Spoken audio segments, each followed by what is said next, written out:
Hello viewers, আমি doctor M S. Arifin Patwari, সহযোগী অধ্যাপক, মেডিসিন বিভাগ, ঢাকা মেডিকেল কলেজ। আমি পপুলার ডায়াগনস্টিক সেন্টারে নিয়মিত বসি।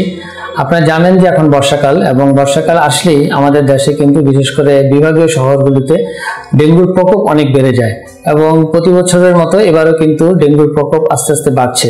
আপনারা জানেন যে কোনো একটা বদ্ধ জায়গায় পানি জমে ডেঙ্গুর মশা বংশ বিস্তার করে, এবং সেখান থেকে কিন্তু মানুষের ডেঙ্গু হয়। ডেঙ্গু হলে দেখা যায় যে প্রচন্ড জ্বর এবং গায়ে ব্যথা, বমি, পাতলা পায়খানা ইত্যাদি নিয়ে কিন্তু তারা আমাদের কাছে আসে, এবং ডেঙ্গুতে কিন্তু অনেক সময় রক্তক্ষরণ হয় এবং তাদের ব্লাড প্রেশার কমে গিয়ে তারা কিন্তু শকে চলে যেতে পারে। তো আমি যে কথাটি বলবো, এখন এই সিজনে আপনাদের যদি জ্বর হয় তাহলে অবশ্যই দ্রুত ডাক্তারের পরামর্শ নেবেন।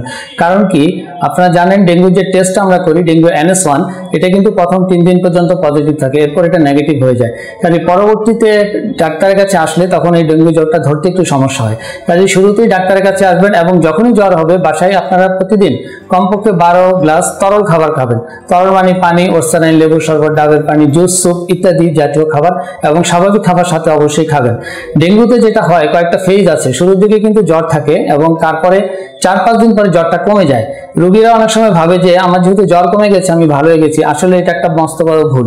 ডেঙ্গুতে যারা খারাপ হয়ে যায় তারা কিন্তু জ্বর কমার পরে ক্রিটিক্যাল ফেজে চলে যায়। ক্রিটিক্যাল ফেজে দেখা যায় তাদের শরীর দিয়ে রক্তক্ষরণ হতে পারে, এবং তাদের ব্লাড প্রেশারটা কমে যায়, এবং তাদের প্লেটলেট কমতে থাকে।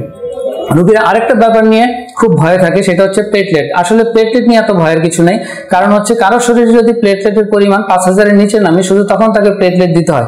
ডেঙ্গু জ্বরে এত নিচে সাধারণত রোগীদের প্লেটলেট নামে না, এবং নামলেও সেটা খুবই ক্ষণিকের সময়ের জন্য থাকে। কিন্তু ডেঙ্গুতে সবচেয়ে বড় বিপদ যেটা হচ্ছে ব্লাড প্রেশারটা কমে যায়, এবং জ্বর কমার পর থেকে। এই কারণে জ্বর কমার পর থেকে 3 দিন থেকে 4 দিন খুব সতর্ক থাকতে হয়, এবং এই সময় ডক্টর আপনাকে কিন্তু পরামর্শ দিতে পারে ভর্তি হওয়ার জন্য।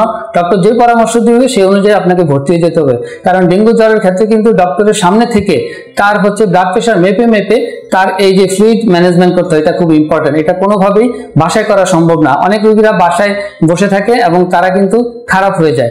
তাই আমি বলবো যে এই ডেঙ্গু সিজনে আপনি খুবই সতর্ক থাকতে হবে, এবং আপনার বাসার আশেপাশে যাতে পানি জমতে না পারে আপনার শরীরের প্রয়োজনে রিপিলিন মাখবেন, এবং এই সময় একটু ফুল স্লিভ জামা কাপড় পরে থাকবেন, যাতে করে মশার কামড় থেকে আপনি রক্ষা পেতে পারেন, এবং অবশ্যই মশারি টাঙিয়ে ঘুমাবেন।